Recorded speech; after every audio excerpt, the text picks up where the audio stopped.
الله وبركاته كلنتو عنو ونكسن داوديال meel kasto aad joogtaan ku soo dhawaada wararkii ugu dambeeyay geeyiga Soomaaliya macluumaadka aan idiin soo gudbin doonana waxa qayb ka noqon doona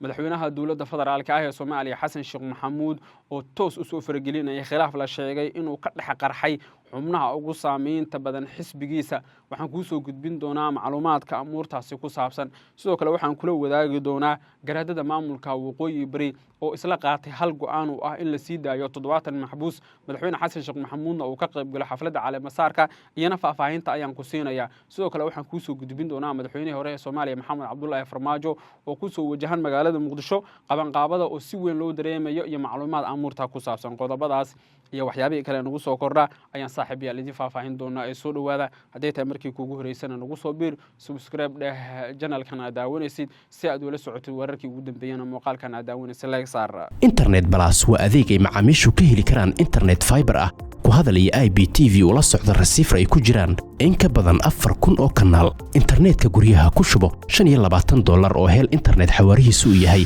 20 megabyte per second iyo 200 oo daqiiqo oo ku hadal gudaha ah ama ku shubo $30 oo hel internet xawaarihiisu yahay 30 megabyte per second iyo 200 oo daqiiqo oo ku hadal gudaha ah internetka xafiisyada ku shubo $50 oo hel internet xawaarihiisu yahay 55 megabyte per second iyo 400 oo daqiiqo oo ku hadal gudaha ama ku shubo $90 oo hel internet xawaarihiisu yahay 110 megabyte per second iyo 700 oo daqiiqo oo ku hadal gudaha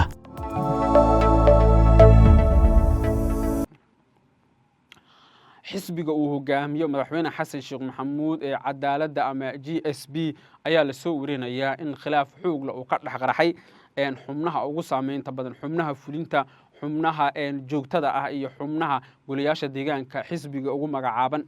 dabcan waxyaabaha hadda ugu badan ee la isku hayo waa arrimaha doorashada la filayo ama doorashada goliyaasha deegaanka ee la filayo inay ka dhacdo magaalada Muqdisho xisbiga Xasan Sheekh Maxamuud jilib culus siyaasadeed oo si weyn gudaha xisbiga looga yaqaano iyo shakhsiyaad kale ayaa waxay doonayaan inay saameyn ku yeeshaan gudaha xisbiga laakiin Xasan Sheekh Maxamuud iyo sidoo kale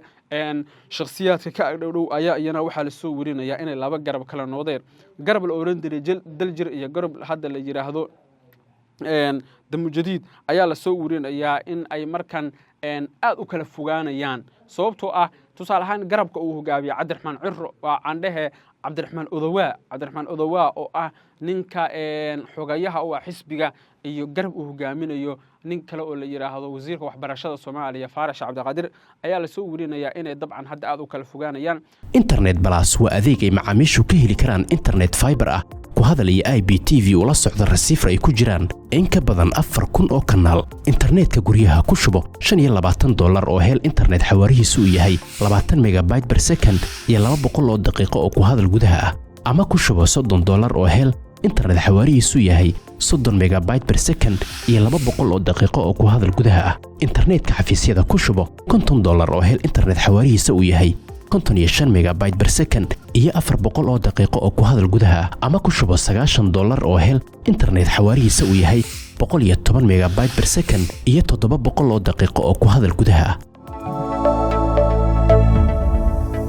Xasan Sheekh Maxamuud ayaa la sheegaya inuu safarkiisa kadib wadanka Algeria inuu arrinka faragelin doono iyada oo gudoomiyaha gobolka Banaadir ee hadda xilka haya Mugaab la sheegay inuu noqon doono shakhsiga Muqdisho uga sharaxan xisbiga sidaas si lamida waxa soo baxaya warar kale iyo macluumaad kale oo sheegaya in xubno xisbiga ku jiray ay qaadaceen tusaale ahaan shir jaraa'id maanta waxa qabtay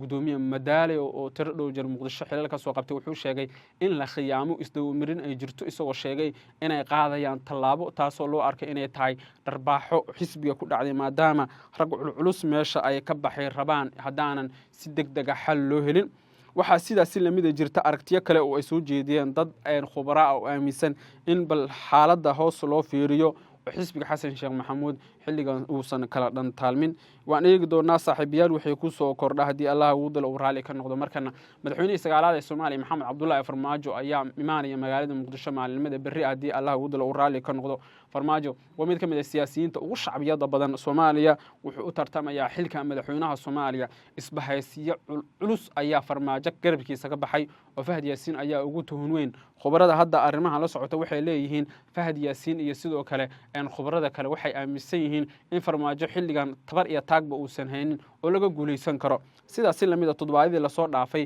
waxaa bannaanka yimid warar iyo macluumaad sheegaya in xisbiyada siyaasadeed ee kale ama xubnaha mucaaradka ee kale ay rabaan in farmaajo liistiga lagu soo daro si uu xisbigu u yeesho mihnad iyo maqaam laakiin waxaa jira in siyaasiyiin u tartanta xilka kuwo kale oo doonaya inay xilka u tartamaan ay diidan yihiin in farmaajo xisbiga lagu soo daro taas oo la sheegay inay xisbiga dhaxalsiin karto kala tag iyo kala irdhoobid xogta la helayo waxa ay tilmaamaysaa in dhowrkii saace la soo dhaafay si weyn loo dareemay dhaqdhaqaaqyada ka socda gudaha magaalada muqdisho iyada oo maalinta berri ah la filayo madaxweyne maxamed cabdullaahi farmaajo inuu soo gaaray magaalada muqdisho si uu markaasi qayb uga noqdo saamilayda siyaasadeed iyo shakhsiyaadka doonaya inay ka qayb galaan xafladda aandhehe u tartamidda xilka madaxweynaha dowladda federaalka ah ee soomaaliya sida ay khubaradani aaminsan yihiin waan eegi doonaa saaxiibayaal haddii uu farmaajo yimaado magaalada muqdisho iyo wararka ku saabsan ugu dambeyntiina qaar ka mid a garaadada maamulka waqooyi bari ayaa ugu dambeyn ogolaaday in 70 maxbuus lagu sharfo madaxweyne xasan sheekh maxamuud oo maxaabiista ku xirxiran xabsiyada kala duwan ee magaalada laascaanood ee xarunta gobolka sool 70kan maxbuus waxaa la soo warinayaa in intooda badan ay dabcan noqon doonaan kuwo waaweyn oo markaasi arrimo jilib culus ay ku jiraan tusaale ahaan saraakiil iyo saraakiil ku xigeenno shakhsiyaadkan la hadalna waxay tilmaameen in dhowrkii saace la soo dhaafay si weyn loo dareemay in uu jiro kulamo ay yeesheen madaxweyne xasan sheekh maxamuud shakhsiyaad gacan yaro ah iyo garaadada ugu dambeynna madaxweyne xasan sheekh maxamuud uu tagi doono magaalada la yiraahdo laascaanood ee xarunta gobolka sool guud ahaan wararkeena waa intaas ammaan ah